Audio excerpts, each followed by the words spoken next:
नौजवान crime check news 24 की तरफ से आप लोगों के सामने हाजिर हुआ हूं कुछ अपनी बातों को रखने के लिए।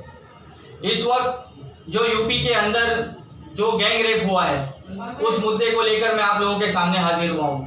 इस वक्त क्या इससे पहले भी कई बहू बेटियों के साथ में इस तरीके का बर्ताव हुआ है, गैंग रेप हुआ है, मगर सरकार ने उसके ऊपर कोई एक्शन नहीं लिया, ना कार्रवाई की। लेकिन हाल ही फिलहाल के अंदर यूपी हथरास के अंदर जो गैंग रेप हुआ है उसके बारे में मैं आप लोगों से बात करूंगा कि उस लड़की के साथ गैंग रेप होता है। 4 दरिंदे उसके साथ गैंग रेप करते हैं, उसके बाद उसकी ज़बान को काट दी जाती है, उसके बाद उसकी रीढ़ की हड्डी को भी तोड़ दी जाती है और फिर वो लड़की हॉस्पिटलाइज होती है। 9 दिन तक वो बेहोश रहती है और 9 दिन तक वो अपनी जान से लड़ रही होती है। 9 दिन के बाद उस लड़की को होश आता है, वो अपनी स्टेटमेंट देती है कि मेरे साथ क्या क्या हुआ। उसके बावजूद पुलिस प्रशासन कोई कार्रवाई नहीं करती, उसके बावजूद कोई मंत्री नेता कोई आगे नहीं बढ़ता उस लड़की की मदद करने के लिए और 15वें दिन के अंदर ही वो लड़की मर जाती है बेचारी। और ये तो छोड़ो, उसके बाद पुलिस क्या करती है, उसके माँ बाप को बिना बताए आधी रात को उसको ले जाकर के उसका अंतिम संस्कार कर देती है। अब बताइए योगी सरकार, मैं आपसे पूछना चाहता हूँ, क्या आपकी सरकार में इतना घिनौना काम हो रहा है, इतना गंदा काम हो रहा है? अगर आप उस बच्ची को इंसाफ नहीं दे सकते हो तो अपनी कुर्सी छोड़ दीजिए, आप अपनी कुर्सी छोड़ दीजिए, किसी और को उस जगह बैठने दीजिए और उस बच्ची को इंसाफ दिलाइए। और मैं पुलिस कर्मचारियों से पूछना चाहता हूं कि आपकी घर की लड़की के साथ में अगर ऐसा होता, उन यूपी के नेताओं से पूछना चाहता हूं कि आपकी घर की लड़कियों से ऐसा होता तो क्या आप लोग खामोश बैठते?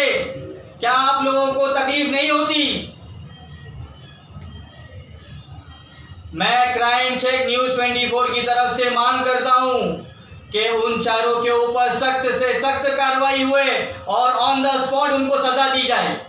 और अगर नहीं होगी तो मेरे दोस्तों, मैं आप सभी लोगों, एक आम इंसान की तरह आप सभी लोगों से मेरी अपील है कि अगर सजा नहीं होती है तो हम सबको रोड पे निकल के आना है, हम सबको उस बच्ची को इंसाफ दिलाना है, उस लड़की को इंसाफ दिलाना है। सोचो उसके माँ बाप पे क्या गुजर रही होगी, सोचो उसके घर वालों पे क्या बीत रही होगी।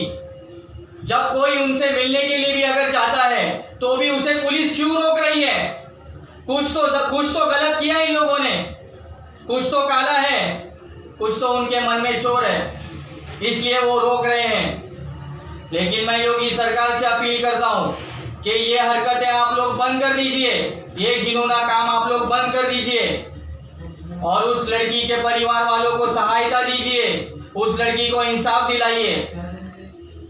वरना आने वाले कल के अंदर में हम आम जनता हम ये सब रोड पे आ जाएंगे। पुलिस वालों से भी मैं अपील करता हूं कि आप लोग भी उस बच्ची को इंसाफ दिलाइए। कल को आपकी लड़कियों के साथ भी यही होगा तो क्या आप लोग इसी तरह से हरकत करोगे? तो ये मेरी मांग है योगी सरकार से।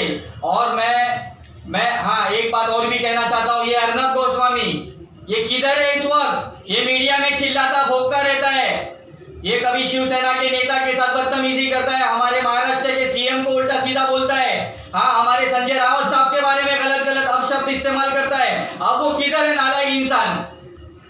अब किधर है तू? एक बच्ची के ऊपर अब मुद्दा निकाल, सुशांत सुशांत सुशांत, रिया रिया रिया। अब वो लड़की के बारे में कौन बोलेगा? उस बच्ची को कौन इंसाफ दिलाएगा?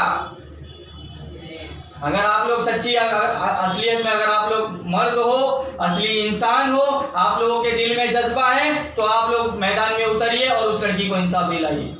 वरना मेरा बोलना, मेरा चिल्लाना कोई मतलब नहीं है। मेरे बोलने चिल्लाने से अगर फायदा होता है तो मैं जरूर चिल्लाऊंगा, लेकिन मेरा पैगाम भी देना लोगों की तरफ मेरा फर्ज बनता है, क्योंकि ये मेरे जज्बात है, ये मेरी फीलिंग्स है, ये मेरा दर्द है उस लड़की के लिए जिसको उसने सहा है, जिसको उसने महसूस किया है। और वो लड़की दम तोड़ के खत्म हो गई और पुलिस वाले उसको सहायता देने के बजाय उसके खिलाफ खड़े हुए हैं। तो मेरी अपील है योगी सरकार से कि होश में आ जाइए, अगर आप कर सकते हो तो करिए, उसको इंसाफ दिलाना है तो दिला सकते हैं तो दिलाइए, नहीं तो आप अपनी कोशिश सीएम की छोड़ दीजिए। धन्यवाद। जय हिंद, जय महाराष्ट्र।